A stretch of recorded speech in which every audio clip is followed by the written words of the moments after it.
Ayah, bunda, sejak kecil anak perlu dikenalkan dulu sama Allah. Perlu ditumbuhkan rasa cinta kepada Allah. Ditumbuhkan rasa kagum kepada Allah. Sebelum kita kenalkan ketaatan kepada Allah. Seringkali kita mengajari anak sholat, berwudu, berpuasa, tetapi jarang memberitahu kenapa kita melakukan itu semua. Kita mungkin rutin mengajari anak membaca Iqra, membaca Al-Quran, tetapi kita tidak pernah mengajak anak mentadaburi isi dari Al-Quran itu sendiri. Saat kita tahu anak kita itu termasuk anak yang gemar membuli temannya, apa kita sudah membedah dan mentadaburi surat Al-Humazah sebagai surat anti pembulian? Saat anak lupa waktu ya karena keasikan bermain game, sudahkah kita menjelaskan pentingnya waktu ya digunakan untuk hal yang positif, yang produktif sebagaimana isi surat Al-Asr?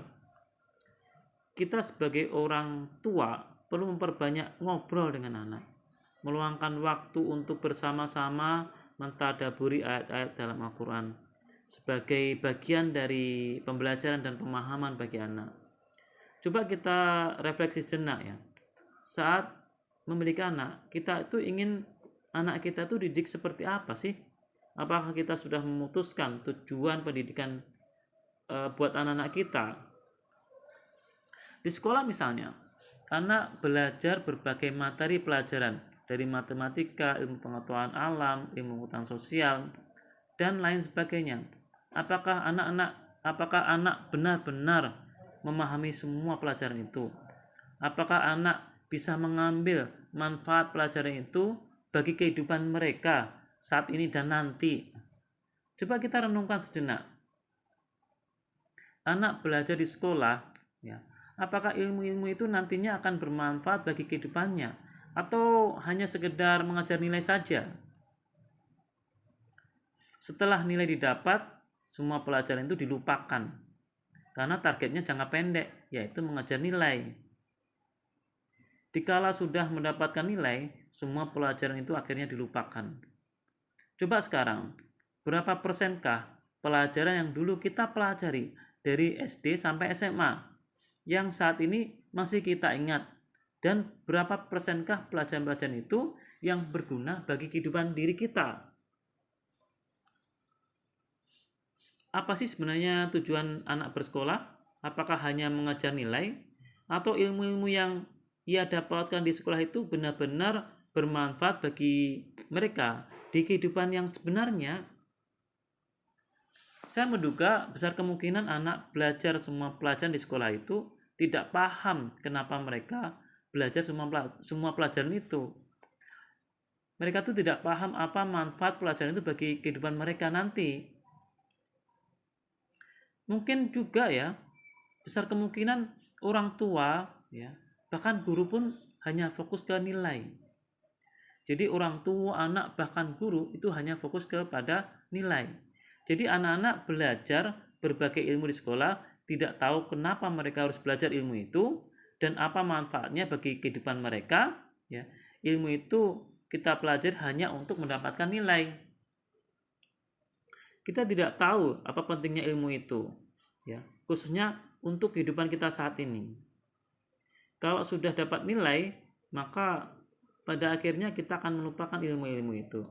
Jadi niatnya hanya jangka pendek saja, yaitu hanya untuk mendapatkan nilai. Setelah nilai didapatkan, dilupakan untuk semua pelajaran.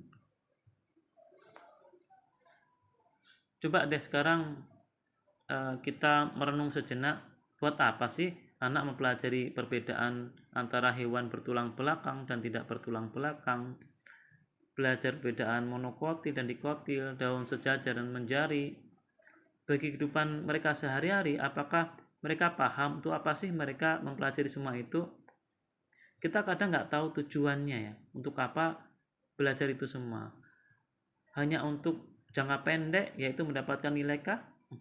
Bukankah namanya belajar itu adalah untuk kehidupan yang jangka panjang, untuk dalam kehidupan kenyataan ya. Jadi kita perlu memberikan pemahaman kepada anak, pengetahuan yang relevan, ya, sesuai dengan kehidupan mereka yang sebenarnya. Misalnya seperti ini, anak menghafal nama-nama ilmuwan yang menemukan penemuan-penemuan penting seperti telepon, bola lampu, pesawat, dan lain-lain.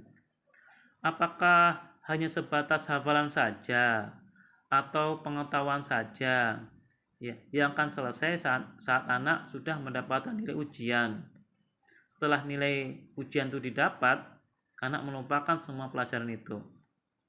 Atau materi itu bisa menjadi inspirasi loh, yang mendorong dan membakar semangat anak untuk menjadi seorang ilmuwan atau seorang penemu. Misalnya seperti ini nih. Nak, tahukah kamu siapa penemu bola lampu? Penemu bola lampu itu adalah Thomas Alva Edison. Sebagai penemu bola lampu, ia telah mendapatkan hak paten, yaitu pendapatan berupa uang yang terus mengalir sepanjang penemuannya itu masih digunakan. Misalnya begini, coba sekarang berapa jumlah bola lampu di seluruh dunia? Di rumah kita saja ada 12 bola lampu. Kalau misalnya setiap bola lampu penuh mendapatkan Rp1.000 saja, berapa uang yang didapat jika dikalikan bola lampu di seluruh dunia? Ya. Setiap bulan mungkin ratusan miliar atau bahkan triliunan masuk ke dalam rekening penemu itu, dan otomatis dia akan menjadi seorang yang kaya raya. Yang kekayaannya itu bisa dia gunakan untuk beribadah kepada Allah, ya. Misalnya untuk membangun masjid, untuk membangun rumah yatim dan lain-lain. Nah, artinya secara materi seorang penemu itu akan menjadi seorang yang kaya raya. Nah, kembali ke bola lampu itu ya, Nak. Tapi sayangnya Thomas Alva Edison itu bukan seorang muslim. Jika ia seorang muslim, penemuannya itu telah memberikan amal jariah yang luar biasa besarnya bagi dirinya. Setiap bola lampu menyala dan memberi manfaat kepada orang lain itu dihitung sebagai amal jariah. Jadi Nak, menjadi seorang ilmuwan itu bisa memberimu kesuksesan di dunia, mendapatkan kekayaan yang dengan kekayaan itu kamu bisa gunakan loh untuk menambah pahalamu nanti di akhirat. Misalnya kamu membangun puluhan bahkan ratusan masjid, mendirikan banyak rumah tahfiz, panti asuhan, menghajikan ribuan orang, membantu banyak fakir miskin, memberi orang berbuka puasa. Semua itu tentu saja akan menambah pundi-pundi amal ibadahmu. Dan jika penemuan itu digunakan oleh banyak orang, memberi manfaat bagi banyak orang, maka itu akan menjadi ladang amal jariah, yaitu amalan yang tidak akan pernah putus meskipun kita telah tiada. Gimana Nak? Apakah kamu tertarik menjadi seorang ilmuwan? Jika tertarik, maka kamu harus belajar yang rajin ya. Jika perlu melanjutkan sekolah di luar negeri, insya Allah, ya misalnya nih kita sebagai ayahnya ya, ayah yakin kelak kamu akan menjadi seorang ilmuwan yang penemuan itu bisa bermanfaat bagi orang lain, ya, membuka rezeki yang melimpah serta menjadi ladang amal jariah. Dan jika kamu ingin sekolah negeri, insya Allah ayah akan usahakan kamu untuk bisa sekolah negeri agar cita-citamu menjadi ilmuwan itu bisa lebih mudah terwujud. Jadi ayah bunda, Al-Quran itu memberikan pelajaran bahwa orang tua itu harus banyak berdiskusi atau berdialog dengan anaknya. Kita perlu ingat saat Nabi Ibrahim hendak menyembelih Nabi Ismail, Nabi Ibrahim berdiskusi dengan Nabi Ismail. Ya. Al-Quran telah mengajarkan kepada kita sebagai orang tua bahwa mendidik anak itu dengan memperbanyak diskusi atau dialog, bukan memperbanyak instruksi. Jadi dengan anak itu kita harus banyak ngobrol, banyak diskusi, bukan banyak instruksi, bukan banyak perintah. Karena kebanyakan instruksi, kebanyakan perintah itu sebenarnya mematikan akal sehat anak loh. Instruksi itu mematikan pikiran anak, mematikan kreativitas anak. Sedangkan diskusi itu membuat anak itu berpikir tumbuh, pikirannya tuh semakin berkembang. Saat anak kebanyakan instruksi, maka yang terjadi adalah anak melakukan sesuatu itu karena dorongan eksternal, bukan datang dari diri anak itu sendiri.